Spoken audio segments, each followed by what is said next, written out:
personally, the Ballon d'Or has lost the pedigree. Back in the days where we have Lionel Messi and Ronaldo head-to-head, everybody giving TikTok. A couple of contenders this time around. There's Ousmane Dembele, there's Lamine Yamal, there's Rafinha, there's Kylian Mbappe. Who's your favorite? Now, Ballon d'Or 2025 promises to be interesting and incredible with such an interesting season just as much, with a lot of players in the running this time around. Yeah, we'll be talking about which of these players are the favorites, as of course we are looking forward to September the 22nd for the ceremony. My name is Ayomide Sotubo. I bid you welcome to the Nutmeg here on Guardian TV.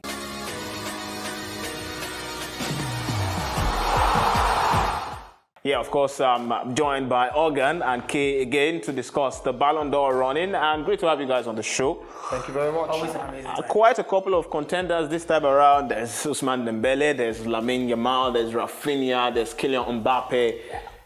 Who's your favorite and why? That's the big question. Well, for me, I must say personally, the Ballon d'Or has lost the pedigree from me. I don't really fancy it like, I used to back in the days where we have Lionel Messi and Ronaldo head-to-head, everybody giving TikTok, for that. But regardless, it's still, the show must go on and an end of an era.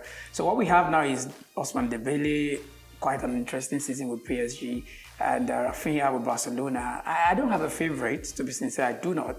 But if I'm going to pick someone who I feel should be in the, should actually, nick this, I would still want to go for Rafinha based on his outstanding display.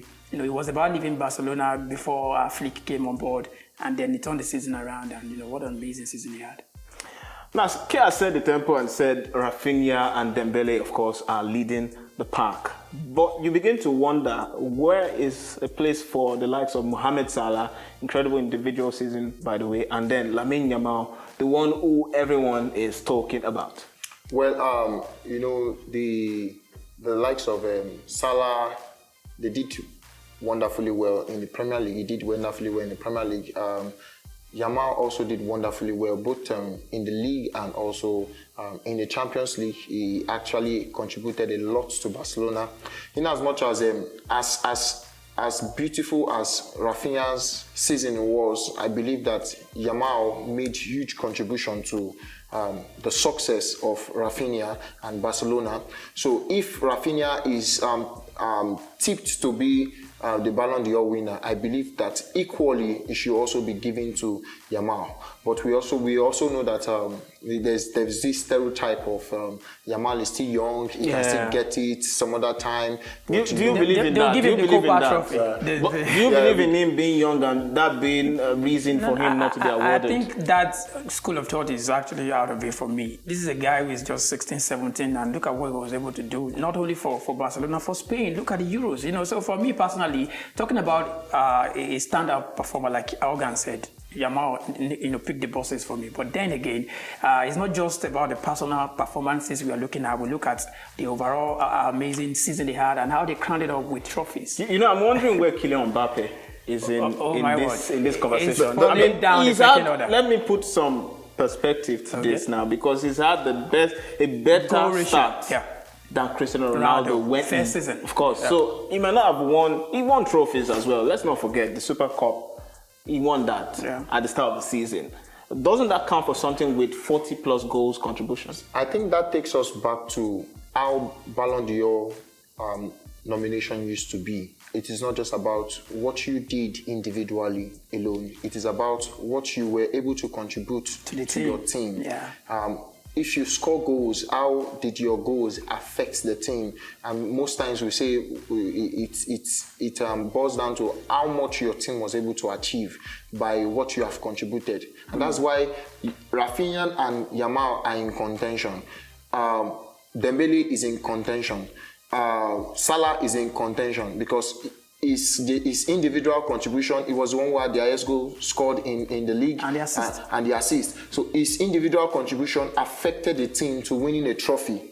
Dembele individual contribution of goals and assists. Aside that, he's my favorite actually. Dembele is my favorite because not just the goal and the assists, but the playing style, how he affects I will just help other individuals in the team to just be successful. The team was playing better within the league. So it boils down to that, not just Definitely. So that's why Kylian Mbappe is down. Down pecking orders. Well, of course, we have to bring the show to a close somewhere around here, but are we all in agreement that Dembele is the front runner right now? As it stands, yes, for me.